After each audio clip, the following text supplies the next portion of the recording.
Good morning everyone, let's begin with our discussion.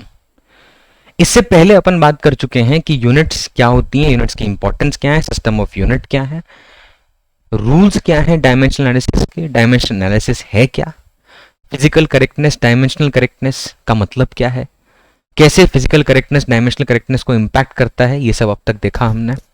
फिर fourth part start किया, that was the application part. उसमें हमने देखा कि डायमेंशनल एनालिसिस के 3 एप्लीकेशन हैं।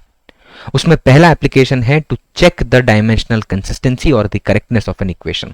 उसमें हमने देखा किस तरह से एक एग्जांपल लेके कि डायमेंशनल कंसिस्टेंसी चेक करते हैं और फिर उसका लिमिटेशन देखा कि कब डायमेंशनल कंसिस्टेंसी फेल हो जाती है। और वहीं पे उसके फिजिकल करेक्टनेस के बारे में, फिजिकल करेक्टनेस कैसे पता चलती है, 2 तरीके से, either you solve it mathematically और यू यूज इट। अगर यूज कर रहे हैं, क्या हर एक्सप्रेशन का डेरिवेशन आपके पास पहले से होगा?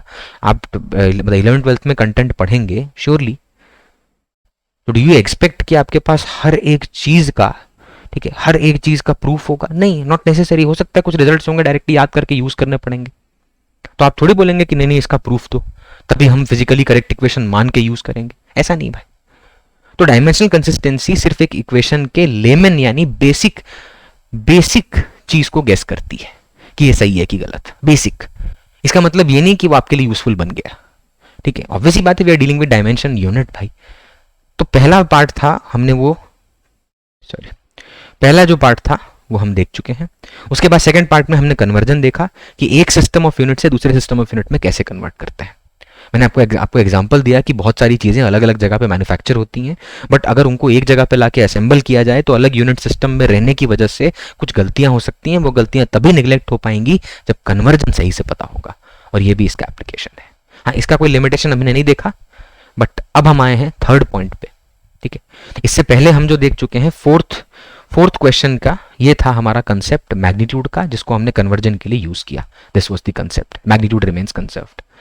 ये हमारा फोर्थ का सेकंड लेक्चर था, ठीक है। ये रहा हमारा जनरल फॉर्मूला, जिसको हम यूज करके डायरेक्टली एक सिस्टम से दूसरे सिस्टम में न्यूमेरिकल वैल्यू कन्वर्ट कर सकते हैं, ठीक है। वीडियो देखिएगा, जस्ट ब्रीफ ओवरव्यू देता जा रहा हूँ। ये हमने पूरा एग्जांपल लिया था। और फिर डायमेंशनल कंसिस्टेंसी हमने चेक की थी कि कोई इक्वेशन डायमेंशनली कंसिस्टेंट कब होगा, जब उसका LHS और RHS डायमेंशनली क्या होगा, सेम होगा। फिर इसी के बेसिस पे मैंने फिजिकल करेक्टनेस का मीनिंग क्या होता है वो बताया, थोड़ा बहुत क्विक रिव्यू जल्दी से दे रहा हूं। और अब हम आए हैं इस बात पर, now we are on to the third part of the fourth question. चौथे क्वेश्चन का तीसरा part is to establish relations, ठीक है। अब एस्टैब्लिश रिलेशन का मतलब क्या है? क्या मैं रिलेशन एस्टैब्लिश करना सिखा रहा हूं? ठीक है, ऑब्वियसली, बट सिर्फ डायमेंशन के, ठीक है। अब मैं यहां क्या कर रहा हूं, I will be connecting derived quantities with the derived quantity.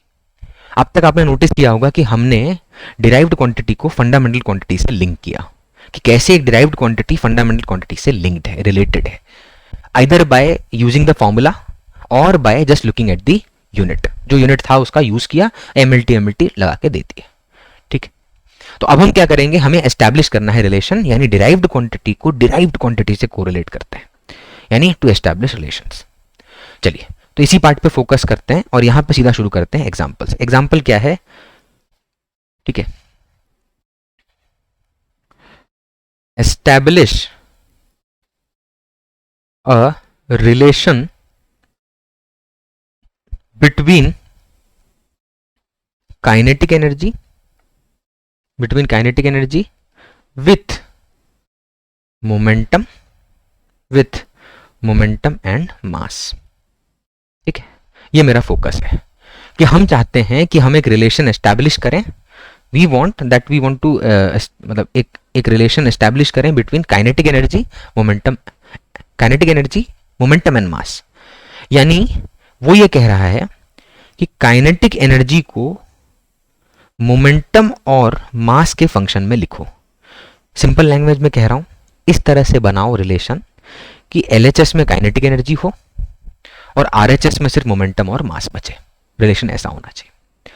अब काइनेटिक एनर्जी को सिंबलाइज कर रहे हैं K से, मोमेंटम को P से और मास को स्मॉल m से। कैपिटल नहीं तो फिर वही पंगा होगा जो वहां एग्जांपल में हुआ था, ठीक है। तो हमें ये रिलेशन यहां पे एस्टैब्लिश करना है। अब रिलेशन एस्टैब्लिश करने का मीनिंग क्या है, ठीक है, रिलेशन एस्टैब्लिश करने का मीनिंग क्या है, कैसे ये क्वेश्चन की शुरुआत होती है? सिंपल सबसे पहले you will consider kinetic energy is directly proportional to momentum raise to power A and mass raise to power B. ये मान लिया, ठीक है। और अरे मतलब गलत सही की बात ही नहीं है इसमें, ए और बी निकाला थोड़ी अभी, तो ये मानने में कोई दिक्कत नहीं कि हम मान रहे हैं kinetic energy is dependent on momentum but we don't know the power, so we have raised it to a and we don't know the power of mass also in that expression, तो we have raised it to power B. ठीक, अब क्या करें, चलिए तो अब सबसे पहले इनके डायमेंशनल फॉर्मूला निकाल लेते हैं। तो काइनेटिक एनर्जी का डायमेंशनल फॉर्मूला क्या होगा, तो याद है फोर्स इनटू डिस्प्लेसमेंट कहा था, kinetic energy, potential energy, mechanical energy, heat, sound energy, कोई भी तरह की एनर्जी हो, चेंज एनर्जी हो, सबका डायमेंशनल फॉर्मूला वही है जो वर्क का होता है, which is force into displacement, और वो होता है m1 l1 sorry m1 l2 t-2 force into displacement. Force का डायमेंशनल फॉर्मूला क्या है, m1 l1 t-2। ध्यान से देखना इसको, ये आप काइनेटिक एनर्जी है, फोर्स का क्या होता है m1 l1 t-2, kinetic energy का क्या है m1 l2 t-2। ठीक, डिस्प्लेसमेंट मल्टीप्लाई किया ना इसीलिए। अच्छा, देन मोमेंटम का डायमेंशनल फॉर्मूला क्या है, मोमेंटम का डायमेंशनल फॉर्मूला क्या है, तो वो होता है, उसकी यूनिट क्या याद है आपको, kg मीटर पर सेकेंड। क्या होता है kg मीटर पर सेकेंड। तो मोमेंटम का डायमेंशनल फॉर्मूला होता है m1 l1 t-1। और मास के लिए बोलने की जरूरत तो है ही नहीं, क्योंकि मास का डायमेंशनल फॉर्मूला स्मॉल m का डायमेंशनल फॉर्मूला होगा कैपिटल M। बस खुशी खुशी यहीं तक। चलिए अब डायमेंशनल फॉर्मूला लिख लिए, रिलेशन लिख दिया, अब यहीं से शुरू करते हैं। तो मैं नेक्स्ट पेज पे जा रहा हूं और यहीं से स्टार्ट करूंगा, तो ध्यान से देखिएगा। We have considered that kinetic energy is directly proportional to p raise to power a and m raise to power b। ये हमारा एस्टैब्लिशमेंट है जो शुरू से हमने मतलब शुरू में मान लिया। अब जब कांस्टेंट ऑफ प्रोपोर्शनैलिटी हटती है, when you remove the constant of proportionality there comes a equality, और उसके साथ लग जाता है constant of proportionality c, p raise to power a m raise to power b। अब देखिए जो मैंने अभी बोला आपको, ये कांस्टेंट ऑफ प्रोपोर्शनैलिटी ने ये सब भारी भारी टर्म फेंके, इसमें सिर्फ एक सिंपल सी बात है, आप जब इस पर्टिकुलर केस को यूज कर रहे हैं तो ये एक प्रोपोर्शनैलिटी हटा के कांस्टेंट लगा दिया, constant of proportionality. See the thing is, अभी जो आप रिलेशनशिप एस्टैब्लिश कर रहे हैं वो डायमेंशनल तरीके से हो रही है, इसका एक लिमिटेशन भी है, वो लिमिटेशन आपको अभी थोड़ी देर में जल्दी से दिखने वाला है।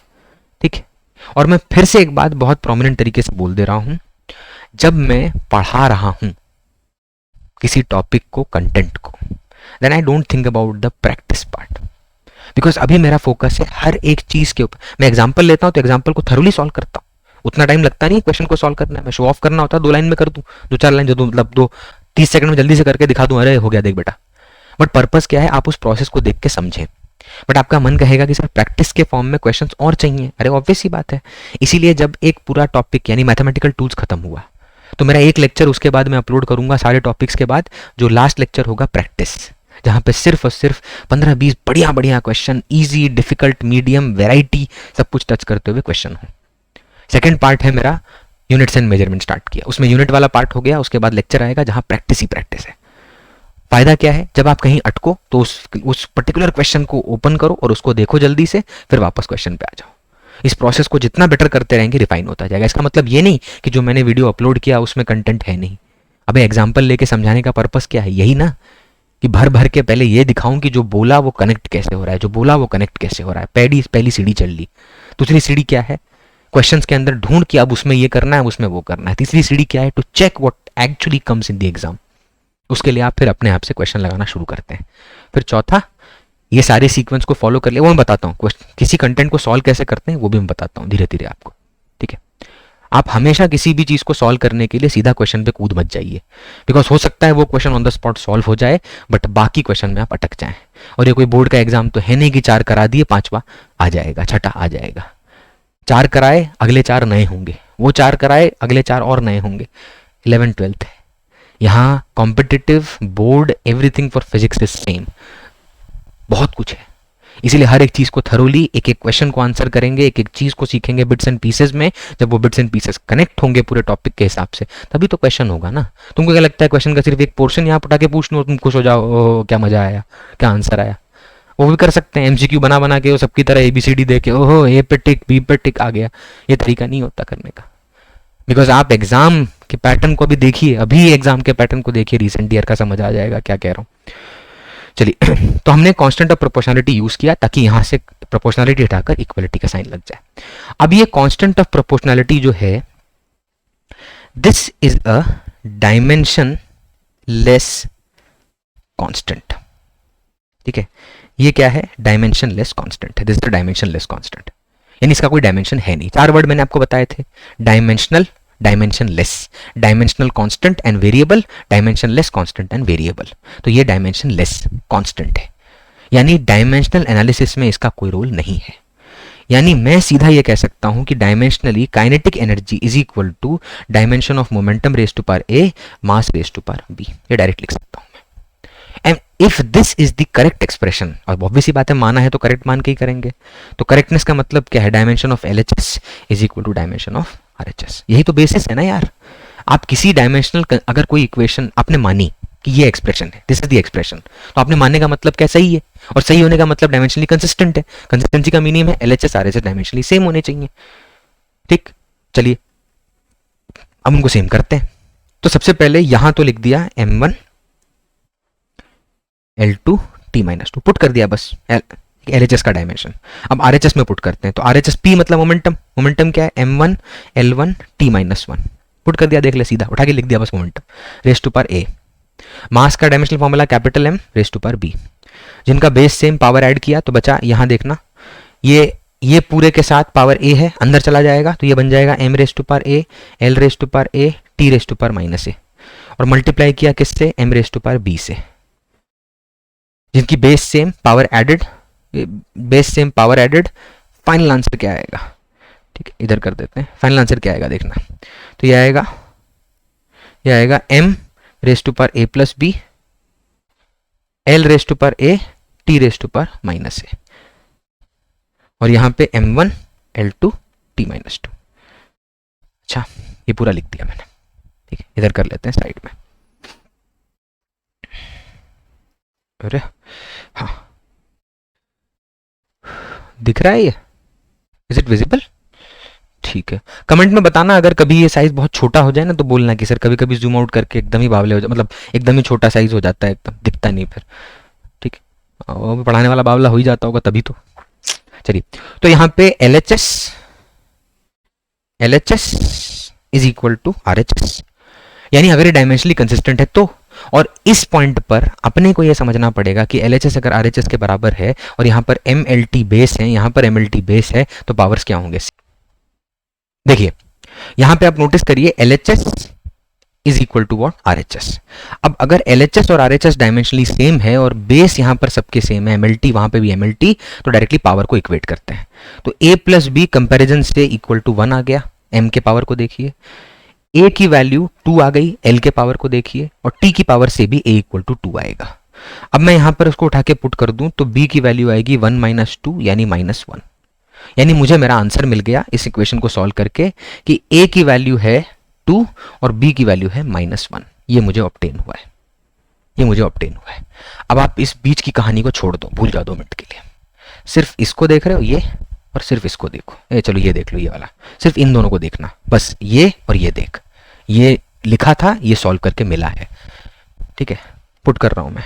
तो हमें क्या मिला था? Kinetic energy is equal to constant of proportionality C, P raise to power A यानी 2 and M raise to power B यानी -1। तो एक्सप्रेशन आया C P²/, मन नहीं मान रहा सही लिखने में। ठीक है, चलिए, वो सरप्राइज खुल जाता ना।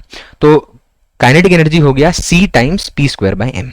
अच्छा, अब दिक्कत क्या है कि सर ये कांस्टेंट ऑफ प्रोपोर्शनलिटी कैसे निकालेंगे बताइए?